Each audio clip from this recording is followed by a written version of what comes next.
Hello students, good morning everyone. Good morning, sir.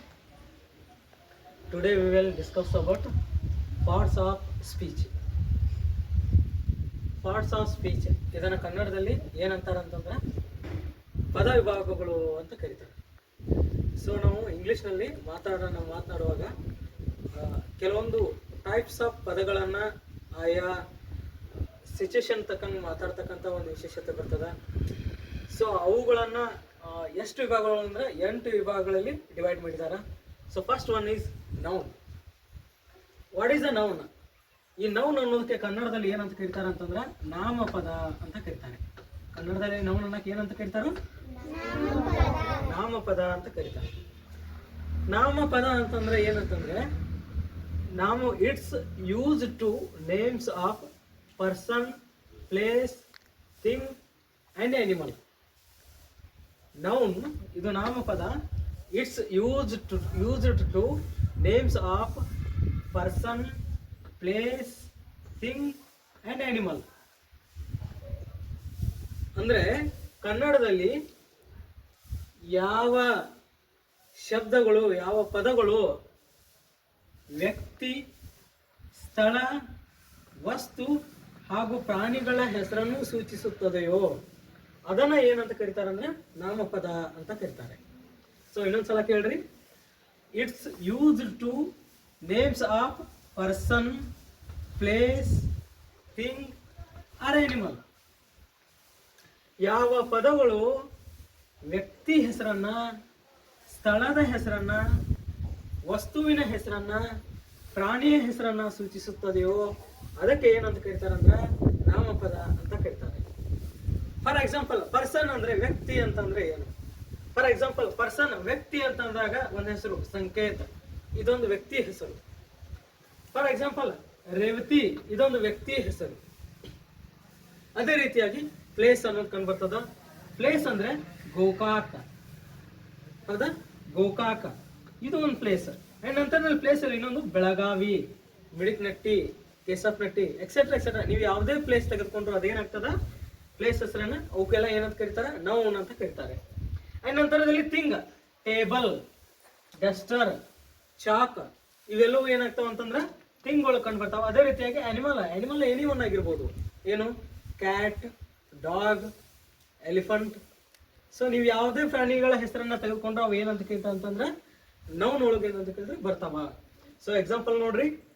ಹಾಗಾದ್ರೆ noun ಯಾವ್ಯಾವ ಅಂತಂದ್ರೆ ಇದ್ರಲ್ಲಿ ನೋಡಿದಾಗ ಸಂಕೇತ, Revathi, Gokak, Belagavi, table, Duster, dog, cat ಇವೆಲ್ಲವೂ ಏನಂತ ಕೇಳಿದ್ರೆ ನೌನ್ ಅಂತ ಹೇಳ್ಬೋದು.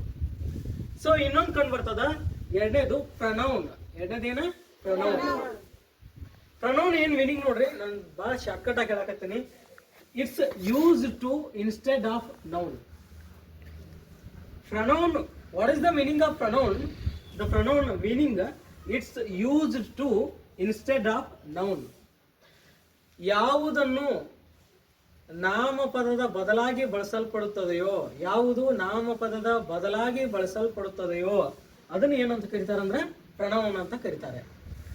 ನಾಮಪದದ ಬದಲಾಗಿ ಬಳಸುವ ಪದವೇ ಪ್ರನೌನ್. ಅದಕ್ಕೆ ಕನ್ನಡದಲ್ಲಿ ಏನಂತ ಕರೀತಾರೆ ಅಂದ್ರೆ ಸರ್ವನಾಮ ಅಂತ ಕರೀತಾರೆ. ನಾಮಪದದ ಬದಲಾಗಿ ನೀವು ಏನು ಪದ ಬಳಸ್ತಾರಲ್ಲ ಅದೆಲ್ಲ ಏನಂತ ಕೇಳಿದ್ರೆ ಸರ್ವನಾಮ. ಸೊ ಎಕ್ಸಾಂಪಲ್ ಏನ ನೋಡ್ರಿ, ಇಲ್ಲಿ ಸಂಕೇತ, ಹೌದಾ? ಇದು ನೌನ್. ಸಂಕೇತನ್ ಕರಿ ಅಂತ ಅನ್ಬೋದು ಅಥವಾ ಅವನನ್ನು ಕರೆ ಅಂತ ಅನ್ಬೋದು. ಸೊ ನೋಡ್ರಿ, ಸಂಕೇತನ ಬದಲಾಗಿ ನಾವು ಹಿ ಅಂತ ಬಳಸ್ಬೋದು.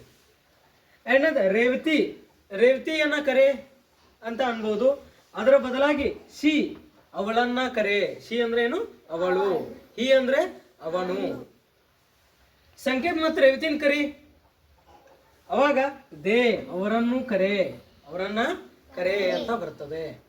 ಅಂಡ್ ನಂತರದಲ್ಲಿ ಪ್ಲೇಸ್, ಗೋಕಾಕ, ಹೌದಾ? ಗೋಕಾಕ ಅಂದ್ರೆ ಒಂದು ಇದು ಅವರ, ಇದು ಇಟ್, ಅದು ದಿಸ್, ಇದು ಅವರ, ಹಾ ಇದು ಗೋಕಾಕ, ಇದು ಬೆಳಗಾವಿ. ನಾವಲ್ಲಿ ಹೋದಾಗ ಇದು ಅದು ಅಂತಲ್ಲ. ಅದಕ್ಕಾಗಿ ಗೋಕಾಕ್, ಬೆಳಗಾವಿ, ಮಿಡಕ್ನಟ್ಟಿ, ಕೆಸಪ್ನಟ್ಟಿ ಈ ಎಲ್ಲಾ ನಾಮಪದಗಳಿಗೆ ಇಟ್, ದಿಸ್, ದ್ಯಾಟ್ ಅಂತ ನಾವು ಕರಿತೀವಿ. ಸೊ ಇನ್ನೊಂದು ಏನಂತಂದ್ರೆ ಥಿಂಗ್. ಥಿಂಗ್ ಅಂದ್ರೆ ಏನಂತಂದ್ರೆ ವಸ್ತುಗಳು.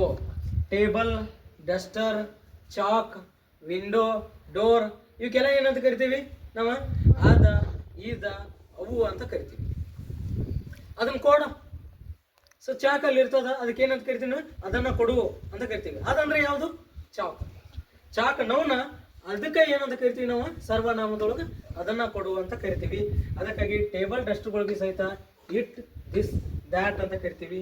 ಅಂಡ್ ನಂತರದಲ್ಲಿ ಅನಿಮಲ್ ಒಳಗ ನೌನ್ ಒಳಗ ಡಾಗ್, ಕ್ಯಾಟ್ ಬರ್ತಾವ. ಆ ಪ್ರಾಣಿಗಳಿಗೂ ಸಹಿತ ನಾವು ಏನಂತ ಕರಿತೀವಿ? ಇಟ್ ಅಂತ ಕರಿತೀವಿ, ಇದು, ಅದು ಅಂತ ಕರಿತೀವಿ, ದಿಸ್ ಅಂತ ಕರಿತೀವಿ, ದ್ಯಾಟ್ ಅಂತ ಕರಿತೀವಿ. ಹೌದಾ? ಒಟ್ಟಾರೆಯಾಗಿ ಇಲ್ಲಿ ಏನಂತಂದ್ರ ನೌನ್ ಮತ್ತು ಪ್ರನೌನ್, ನಾಮಪದ ಮತ್ತು ಸರ್ವನಾಮಗಳು ಎರಡೂ ಒಂದಕ್ಕೊಂದು ಪರಸ್ಪರ ಸಂಬಂಧವನ್ನ ಹೊಂದಿದ್ದು.